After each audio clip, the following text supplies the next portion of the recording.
Hello दोस्तों, आज के इस वीडियो में हम एसबीआई के स्मॉल कैप म्यूचुअल फंड और कैनरा रोबेको के स्मॉल कैप म्यूचुअल फंड, इन दोनों म्यूचुअल फंड में से किसी एक म्यूचुअल फंड में अगर आप इन्वेस्टमेंट करना चाहते हो और कंफ्यूज हो रहे हो कि इन दोनों में से कौन सा म्यूचुअल फंड आपके लिए बेहतर रहेगा, तो आज के इस वीडियो में हम उसी के बारे में डिस्कस करने वाले हैं। तो हम इन दोनों में से कौन सा म्यूचुअल फंड बेहतर रहेगा उसे 3 तरह की कैटेगरी पर परखने की कोशिश करेंगे। सबसे पहली कैटेगरी है इस म्यूचुअल फंड का रिटर्न, दूसरी कैटेगरी है इसकी रिस्क एपेटाइटी और तीसरी कैटेगरी है इसकी basic details and expense ratio. तो आइए जानने की कोशिश करते हैं कि इन दोनों म्यूचुअल फंड में से कौन सा म्यूचुअल फंड आपके लिए बेहतर रहेगा। तो सबसे पहले हम इन दोनों म्यूचुअल फंड के रिटर्न्स को जान लेते हैं। तो एसबीआई के स्मॉल कैप म्यूचुअल फंड ने एक साल में 16.68% का, जबकि कैनरा रोबेको के म्यूचुअल फंड ने एक साल में 20.31% का, एसबीआई के स्मॉल कैप म्यूचुअल फंड ने 3 साल में 33.61% का, जबकि कैनरा रोबेको के स्मॉल कैप म्यूचुअल फंड ने 3 साल में 38.96% का, जबकि एसबीआई के स्मॉल कैप म्यूचुअल फंड ने 5 साल में 23.7% का, जबकि कैनरा रोबेको के म्यूचुअल फंड ने 5 साल में अभी तक कोई रिटर्न्स नहीं दिया हुआ है। और ऐसा क्यों? क्योंकि इस म्यूचुअल फंड को शुरू हुए अभी 3 साल ही हुए हैं, यानी कि 3 साल के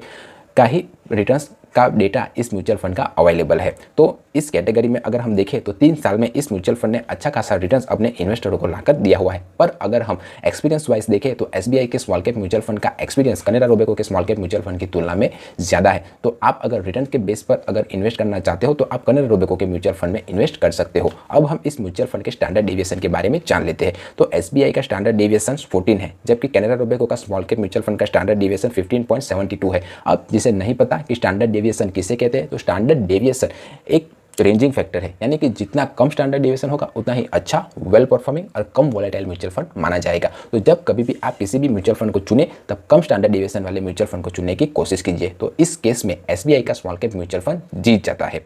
अब हम अगर आप एक सेफ म्यूचुअल फंड ढूंढ रहे हो तो एसबीआई का small cap mutual fund Canara Robeco के स्मॉल कैप म्यूचुअल फंड की तुलना में आपके लिए अच्छा माना जाएगा। अब हम इन दोनों म्यूचुअल फंड्स की होल्डिंग्स के बारे में जानें तो एसबीआई के स्मॉल कैप म्यूचुअल फंड ने Nifty 50, Blue Star, SBFC finance और कल्पतरू प्रोजेक्ट में निवेश किया हुआ है, जबकि कैनरा रोबेको के स्मॉल कैप म्यूचुअल फंड ने केल industry, Cera sanitary ware equipment, small cap finance bank और भारत इलेक्ट्रॉनिक्स जैसे कंपनियों में निवेश किया हुआ है। अब SBI small cap mutual fund का एक्सपेंस रेशियो 0.69 है, जबकि कैनरा रोबेको का एक्सपेंस रेशियो 0.42 है। अब जिसे नहीं पता कि एक्सपेंस रेशियो किसे कहते हैं, तो जो एसेट मैनेजमेंट कंपनी है वो हमारे ही पैसे को मैनेज करने के लिए हम ही से कुछ फीस चार्ज करती है। तो जितना ज़्यादा एक्सपेंस रेशियो होगा उतना ही कम आपको प्रॉफिट होगा। तो इस केस में देखें तो आप अगर छोटा अमाउंट अपना इन फीस के अमाउंट बचाना चाहते हो तो आप कैनरा रोबेको के स्मॉल कैप म्यूचुअल फंड के थ्रू जा सकते हो।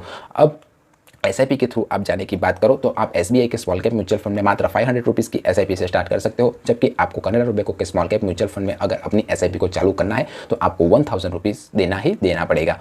अब आप इन दोनों म्यूचुअल फंड में से किस म्यूचुअल फंड में इन्वेस्टमेंट करना चाहते हो आप मुझे कमेंट करके बताइए। और अगर आपने इन दोनों में से किसी एक म्यूचुअल फंड या इन दोनों म्यूचुअल फंड में निवेश किया हुआ है तब भी आप कमेंट करके बताइए कि ये म्यूचुअल फंड कैसा रिटर्न्स और परफॉर्मेंस लाकर दे रहा है। मेरे व्यूअर्स को हेल्प हो जाएगी। और अगर आप अपना पोर्टफोलियो बैलेंस करवाना चाहते हो या तो मुझे 1-to-1 कॉल करके मेंटरशिप हासिल करना चाहते हो तो आप मुझे कमेंट बॉक्स में कॉन्टैक्ट कर सकते हो।